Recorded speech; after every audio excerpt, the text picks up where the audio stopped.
Hey, what's up over there? This message is going to be very quick. Um, I just want to share very quickly about love. Um, Sometimes we need some space to be able to tell how important love is in our lives and how important people we love are in our lives. And it's very interesting because on the spiritual path and on spiritual circles and among the spiritual people, you would see that there is a narrative of detachment. And of course, if you understand very well what detachment is, from the very essence of Buddhism, you're going to see that's something fantastic. But what happens is that I see that when this term comes into the Western culture and these circles of people that have not a strong basis on spirituality and spiritual practices, but rather take on a narrative that it's very present in this moment, the narratives about spirituality. And what happens is that they take these terms, for example, the term detachment, and they turn it into something that it is not. And some people tend to understand detachment as the absence of taking responsibility, for example, for somebody else's emotions. When I'm interacting with someone I love, I am responsible for my actions. I'm responsible for how I treat the other person and how I treat myself. Right? And that's part of love. And what I see is that the idea of detachment is becoming an excuse for some people to bypass the experience of love and what love has to teach us. That's why I'm saying that sometimes we need some space, we need some meditation, we need some time with ourselves, whatever that means for anybody, to actually tune into the experience of love. And when I say the experience of love, I'm trying to say what love feels like for you in your body, in your mind, in your energy field. What is the feeling of love? How can you tell what love is? Because if you're trying to discern with the mind what love is, it's going to be very difficult because you're going to think that love is some specific behavior. What love is not that. Love is an underlying force, right? And when we are not feeling love but trying to identify love with our minds and our concepts, we're not really going to tune into what love is, and we are going to end up in some kind of moral dichotomy, a paradox. And I really think that's one of the big problems with society today, because we have ideas about what love is, but we have no idea what it really feels like. So therefore, we don't know what it is and how it feels. And we all have had the experience of love, all of us, because that is the the blueprint of human existence, the experience of love. So we all know it, but we don't know we know it. We cannot identify from our life experiences what of that was an experience of love and what was an idea of love. We have no idea. So that is one of the main works I feel like people could be doing in this moment in time if they wanted to. And I say this because many times, and I see this in the spiritual communities and circles of groups of spiritual people, there are very abstract narratives about spiritual growth.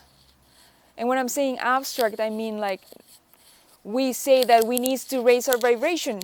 We say that we need to evolve in consciousness and all of that. But there sometimes we hide in those abstract ideas so that we don't have to really go and do the work. Right? So I think it's useful, I would say it is at least useful to identify what are the specific works we have to be doing, and that is one of them. What does love feel like, right?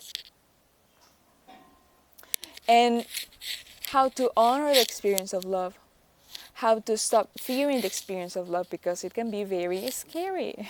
And that's the whole point with love, isn't it? That love can be very scary, and I don't know why. I'm still in the process of trying to navigate this. But the truth that I see in this moment is that for some reason love is very scary. And when you read A Course in Miracles, many other books, you can start tapping into the idea that love is actually very scary. Love is what scares us the most, even though it is what we want the most because it is our true essence.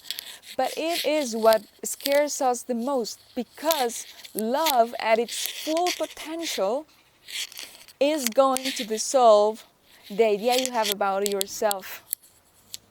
Because your whole idea you have about yourself is about separation. It's about feeling different. It's about needing. It's about what we call ego.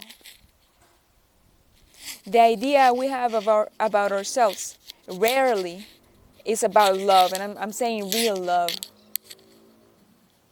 Maybe a part of it is, but mostly is these ideas of separation, of identification. I identify myself with this, so I reject its opposite, of course.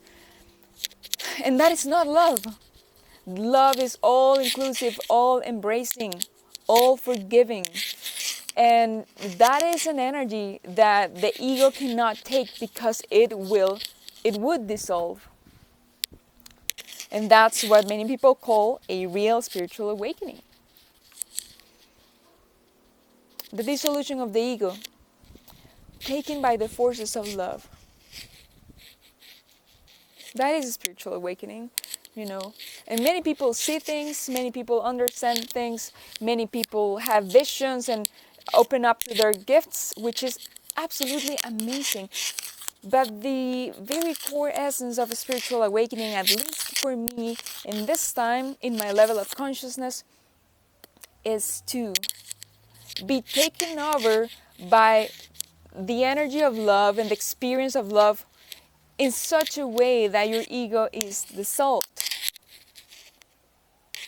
That's quite scary. If you're in your ego, that's quite scary. And that is, I even see it like the divine game. I feel like that's the whole divine game, at least in this level, in this stage of our spiritual and evolution as a consciousness, as a one consciousness, conscious being that is reality, I feel like the main game in this moment is the game of surrendering to love, and that's produced by love, because it is the death of the ego. That is the death that is produced by love. That's very scary, because a part of us has identified itself so much with this idea of who he or she is, or I am, right? With this idea, the identification is so strong that when the ego dissolves, I think I am dissolving, because the I is dissolving. It is death. I mean, the death of the ego is death. It is death. So death is in the main table. Fear of death. There is so much in the world, so much information, so much people, so much stuff. So many narratives about spirituality and spiritual liberation, but at the end, what I see is that it sums up to very main topics. Just sums up to death, love, death and love, and some others like sex. Sex is a big topic in human existence.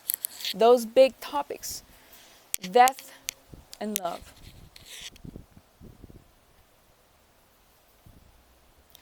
The death of the ego is the death. It is death. Is death. It's a death in which you keep living, but not you. There is something that keeps living, but it is not longer you. That's what I'm trying to say. And I know this is very complex. I know it is very complex, and it is very weird because you're looking at it from the perspective of the ego. What I'm trying to say with all of this is that I feel, and what I really feel is that talking about love and it's tuning with the experience of love is so necessary for our times. What is love and what isn't? Is love a relationship? No, it is not. A relationship, it is a relationship that can be good or bad from the perspective of the dualistic mind. But love is not a relationship. Love is an underlying force.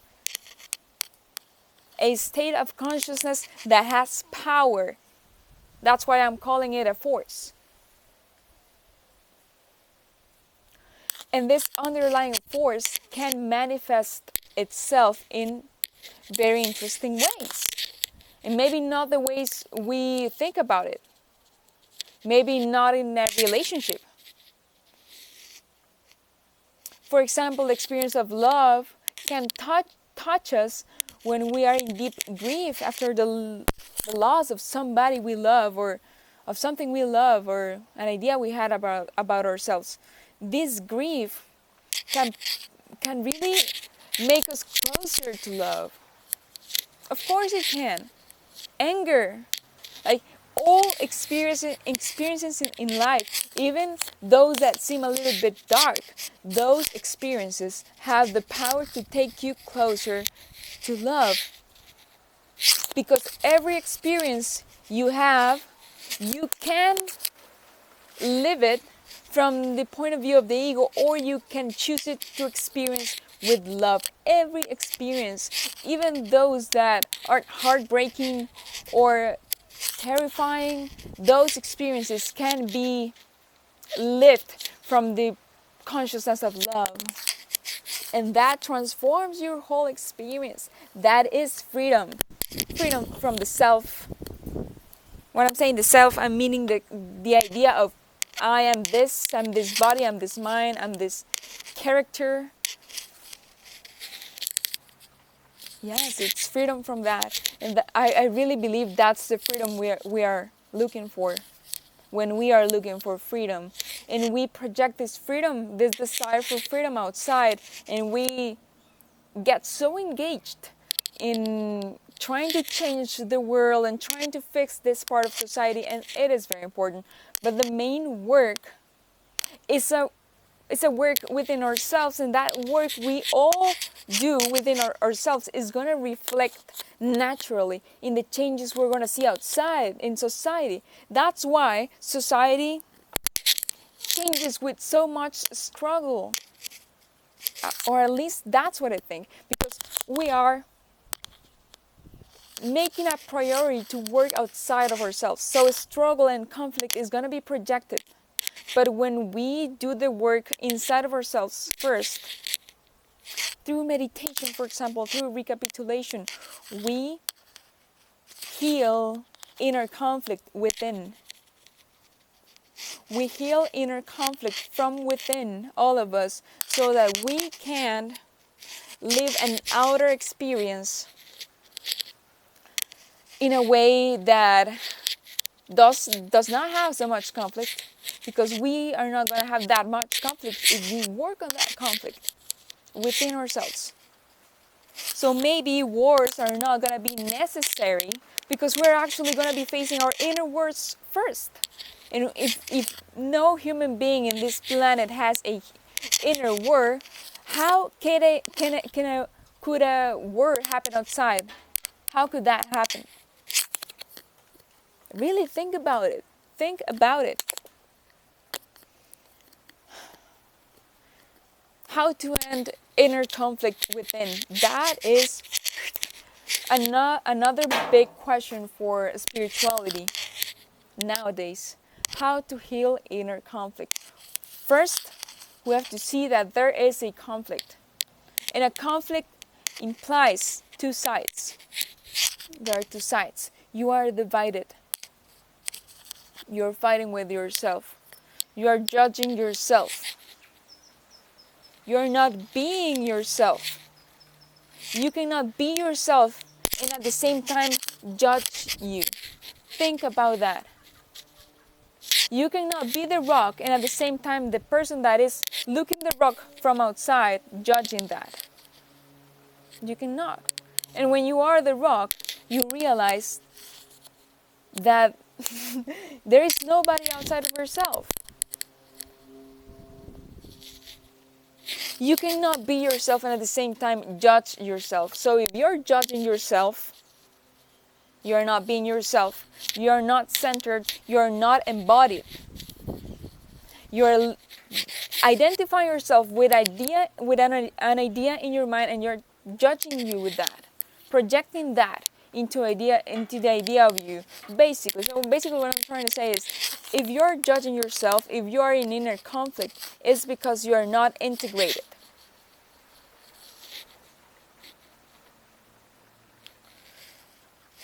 And to integrate yourself, you have to know yourself and face your fears. The fear of being yourself. The fear of knowing yourself.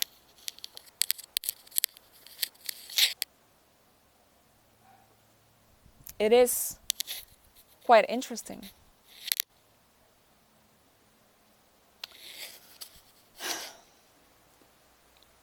So once again, I just want to invite you to really ask yourselves what love is. Really ask yourselves, and just, I encourage you not to be satisfied with the ideas about love that you read in books, even if that's the most spiritual book you have ever read in your life. No, like, just go beyond that. And really explore your life and really tune with your heart. What is love for you? What does it mean to love for you? And I am just going to share very quickly from my humble individual experience what I have felt or perceived that love was when I have had awakenings to love, which are actually just awakenings. Awakenings to love are awakenings. I think there can be other ways of awakening, like some kind of intellectual awakening or perceptual opening. But for me, real awakening has to do with love. That's what I've been telling you the entire video, right? So what I've tuned with this power of love, what I feel is that it's a bright energy. It's like a fire, like some kind of golden fire that burns within and then it like envelops you. Your energy field changes because you're burning with that love, and that the color that comes to my mind when I have these experiences and when I recall them is gold, some kind of gold, ember. It's like this honey, this honey energy that just envelops you and like surrounds you, and that is lit. It just lights you up from the inside out. And it's a power that can dissolve. It's the power that can dissolve any resistance in your life. It's the power that ends inner conflict when you allow it to be in your life. The power of love is the power that's going to dissolve inner conflict and outer conflict when you are in your love. And see how I'm just talking about this and this energy comes to me and my whole body changes. When I began this video, I was like this, and now I'm like this because I'm tuning with the energy of love. It's a way of being, a state of consciousness that cannot be defeated. It can only be forgotten. Sometimes we forget about love. We forget about love. We forget about our true nature because we are too caught in our fake nature. We are too caught in the idea we have about ourselves. and the triggers we hold, because we hold triggers. We hold triggers that when we experience those triggers in our life, we forget about love. And we go inside and we start to defend from love. And I began creating masks and walls and barriers so that I don't have to expose myself to that power. Because truth is that sometimes we get hurt. We get hurt. Our ego gets hurt for some reason, and we experience emotions that we don't like to experience because they're too intense and painful. We would say painful. It is when we embrace these experiences of pain and suffering and all of that, when we embrace them, that we stop fearing them. And if we don't fear those experiences, we don't have to wear masks and we don't have to defend ourselves from love. Because yes, I know that I can get hurt because I still have some unconscious patterns in my soul, let's say. But I don't fear the experience of pain, of emotional pain, so I'm open to love. And even though it can cause me pain, I know that I can accept it and transmute it so that I can learn. That is one of the main steps in the process of opening yourself to love.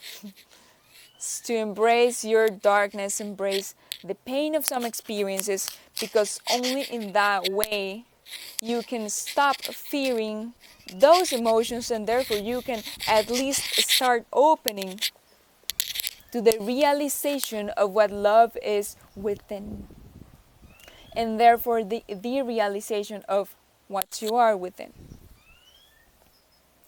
I'm gonna stop this video right here. Thank you very much for listening to this. It is very humbling, and I'm just in the process of evolving the way I talk about stuff and the way I share about these ideas that I just find useful for society and for people and for myself, of course. So thank you for listening to all of this, and thank you for being here. I love you. Bye.